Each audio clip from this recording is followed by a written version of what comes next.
আসলাম পুকুরের দিকে। তো পুকুরের দিকে আস্তে আস্তে মাঠের দিকে নামলাম। এখন দেখি ওই দিকে একজনা শাক তুলছে মাঠে। তা আমিও একটুখানি যাই, গিয়ে দেখি কি শাক হয়েছে মাঠে। এই দেখো এখানে কিন্তু তেওড়ি শাক হয়েছে, মানে যেটা বলে কলই শাক। এই দেখো, দেখেছো, কলই শাক হয়েছে। তো কলই শাক তোলা যাবে না, তাহলে মারবে, পেটাবে এখানকার লোকজন। হ্যাঁ, তো আমি যাচ্ছি, দেখো কি শিশির। তো ওইখানে একজনা শাক তুলছে, দেখে আসি কি শাক তুলছে। ঠিক আছে, যাই দেখি যদি দুটো বেতো শাক পাই তাহলে তো খুব ভালো। বেতো শাক খুব ভালো লাগে, তো বেতো শাক পাই কিনা দেখি। আর এই দেখো পুরো হাঁটছি তো পা ভিজে যাচ্ছে শিশিরে, শিশিরে পুরো পা ভিজে যাচ্ছে। ওই দেখো শাক তুলছি, কি শাক হয়েছে দেখে আসি। বেতো শাক হলে তো আসবো আবার বিকেলে তুলতে। আর এই দেখো ইট ভাটা, এই দেখো ইট, সব ইট বানাচ্ছে, এখন শীতের সময় তো এটা ওদের সিজন, তাই ইট বানাচ্ছে। ওই দেখো ভাটায়,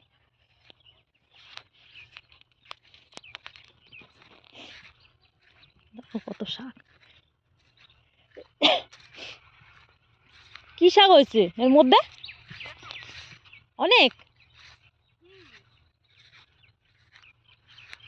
তাই? কোন এইদিকে? পূব দিকে তো দেখি না, ওইদিকে কালকে আমি বিকালবেলা একটু গেছি। তাই? ও তো ওইদিকে গেছিল, ওইদিকে গেছিল।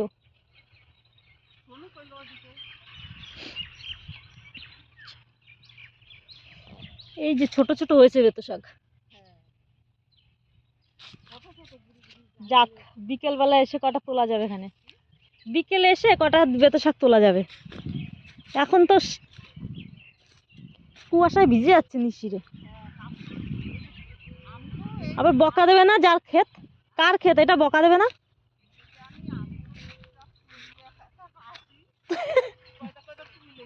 ও, আমি কালকে অন্য মাঠের থেকে দুটো শাক তুলেছিলাম।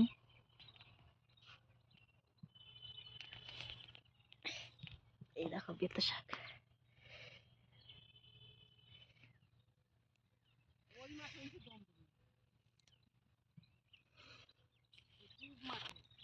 এই শাকগুলো খেতে খুব ভালো লাগে। ওই ওই ঘোষপাড়ার ওই দিকের ওই মাঠে, ওই ঘোষপাড়ার মাঠে। ও, এই যে